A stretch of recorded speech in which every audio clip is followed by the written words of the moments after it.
देखती आँखों और सुनते कानों आपको अशरफ अली बस्तवी का आदाब। पिछले 1 डेढ़ महीने से आप और हम सब देख रहे हैं कि बिहार पर सबकी निगाहें लगी हुई हैं। बिहार में जब से एसआईआर की प्रक्रिया शुरू हुई है, तब से लेकर के अब तक लगातार वहाँ पर अलग-अलग तरह के सियासी सरगर्मियाँ जारी हैं।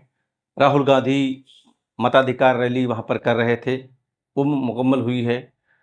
अगले 1-2 महीने के अंदर वहाँ पर चुनाव डिक्लेयर हो जाएँगे और चुनाव होने हैं और बिहार के चुनाव को लेकर के पूरे देश भर में एक सरगर्मी पाई जा रही है। लेकिन बिहार के चुनाव को समझने के लिए हम सबको थोड़ा-सा अलग तरह से सोचना होगा। बिहार का चुनाव देश के मुख्तलिफ स्टेट्स में जो चुनाव होते हैं, उससे बिल्कुल वहाँ का जो गणित है एकदम से अलग होता है।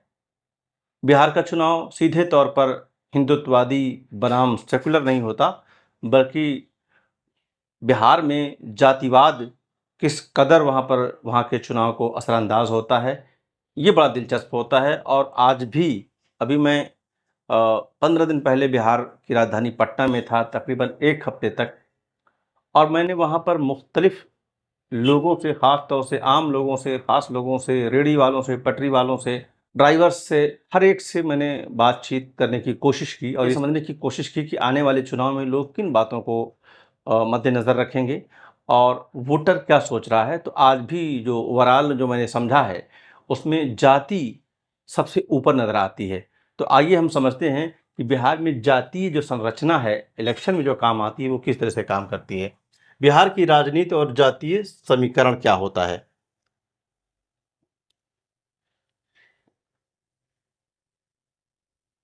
जी देखें, बिहार की राजनीति में जातीय समीकरण बेहद महत्वपूर्ण होता है। बिहार में यादव लगभग 14% हैं, जो आरजेडी का वोट बैंक हैं।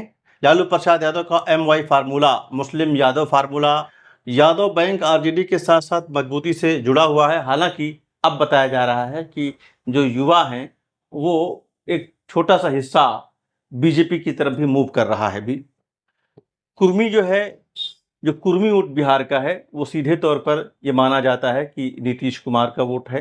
ख़ास तौर से अति पिछड़ा की सियासत करते हैं। एक कदम आगे बढ़ कर के नीतीश कुमार ने अति पिछड़ा की सियासत करना शुरू किया, तो अति पिछड़ों में एक बड़ा तबका वहाँ पर पाया जाता है, उनको अपने तरफ करीब करने की कोशिश की और कुर्मी 3 से 4% जो कि इनका वोट बैंक ऑलरेडी है, उसके साथ मिलाने की कोशिश की है। कुशवाहा बिहार में 6 से 7% हैं। कुशवाहा वोट जो है, आमतौर पर इस वक़्त ये माना जाता है कि कुशवाहा जीतन राम मांझी की जो हम है और आरएलएसपी के साथ हैं, लेकिन ये तमाम लोग जो है मिल करके बीजेपी का वोट बैंक कहीं न कहीं से पिछले कुछ सालों से बना रहे हैं। तो एक तरह से बीजेपी के का हिस्सा हैं, एनडीए का हिस्सा है। और इसमें से कुछ लोग इंडिया अलायंस में भी जाते हैं, ऐसा नहीं है कि सारे के सारे अ, एनडीए का ही हिस्सा हैं। पासवान और दलित 6 से 7% हैं, जो माना जाता है कि एलजेपी, जो लोक जनशक्ति पार्टी है रामविलास पासवान की, उनके बेटे चिराग पासवान इस वक़्त देख रहे हैं उस पार्टी को, और एनडीए का दावा है कि एनडीए भी जो दलित वोट है, उसका हिस्सेदारी करता है।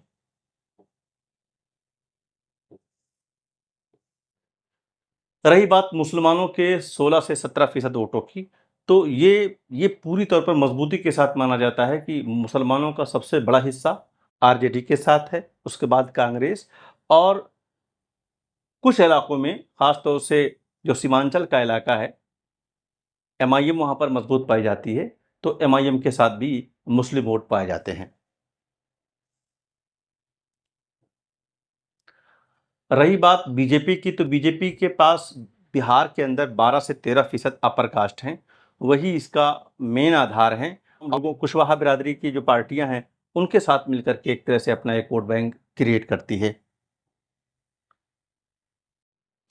अपर कास्ट में ब्राह्मण हैं, राजपूत हैं, भूमिहार हैं, कायस्थ हैं, है ना? इनका जो है बीजेपी के साथ मजबूत रिलेशन है और इन समुदायों में बीजेपी की हिंदुत्व और केंद्रीय सत्ता भी अपील करती है। यानी ये जो अपर कास्ट है, ये हिंदुत्ववादी जो नज़रिया बीजेपी का है, वो इसे अपील करता है। और जो सेंटर में जो सरकार है, यानी इस वक़्त बीजेपी की सरकार है, तो बीजेपी की सरकार से वो अपने आप को जोड़ करके देखते हैं।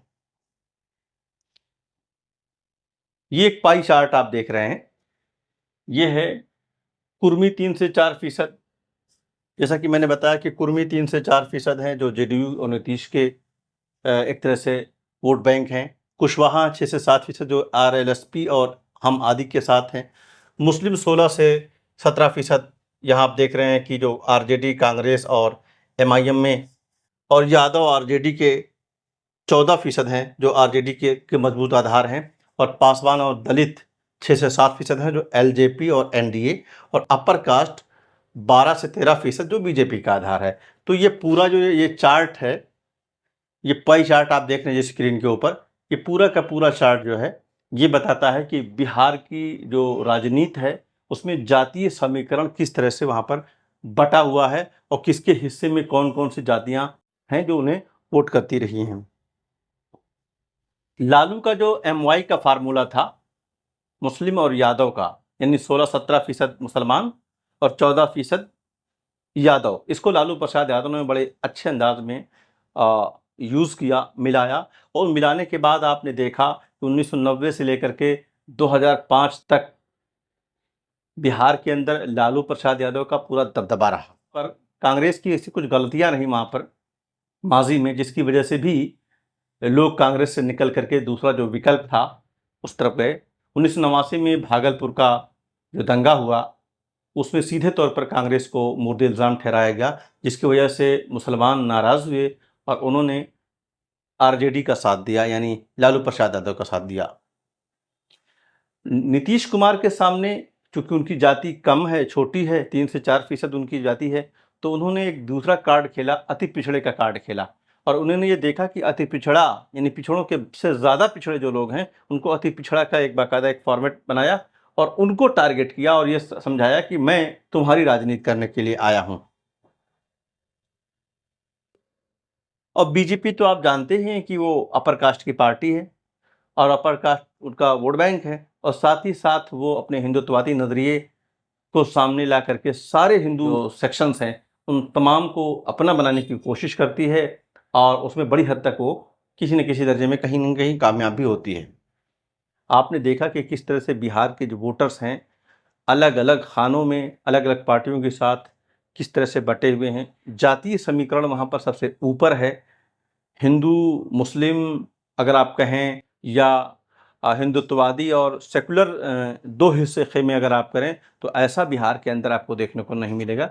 बल्कि वहाँ पर कई तरह की चीज़ें काम कर रही होती हैं और सबसे ऊपर जो काम कर रही है चीज़ वहाँ पर जातीय समीकरण काम कर रहा है। मैंने बिहार में रहते हुए 3-4 दिन जितने लोगों से बात की, सबसे ज़्यादा जो वो गुफ्तगू करते थे, तो वो जिस जाति का वो है, उस जाति के बारे में बात करता था। तमाम कमज़ोरियों और ख़ामियों के बावजूद वो कहते थे साहब तेजस्वी को आना चाहिए, कोई कहता था कि साहब जेडीयू को आना चाहिए। जब मैं उनसे काम की बात पूछता था, तो काम को वो दूसरे नंबर पर रखते हैं, जाति को पहले नंबर पर रखते हैं। हम बता रहे थे आपको कि बिहार में जातीय समीकरण वहाँ के जो चुनाव पर किस तरह से असरअंदाज होता रहा है। आने वाले 2025 के चुनाव में क्या सूरत बनेगी, ये देखना दिलचस्प होगा।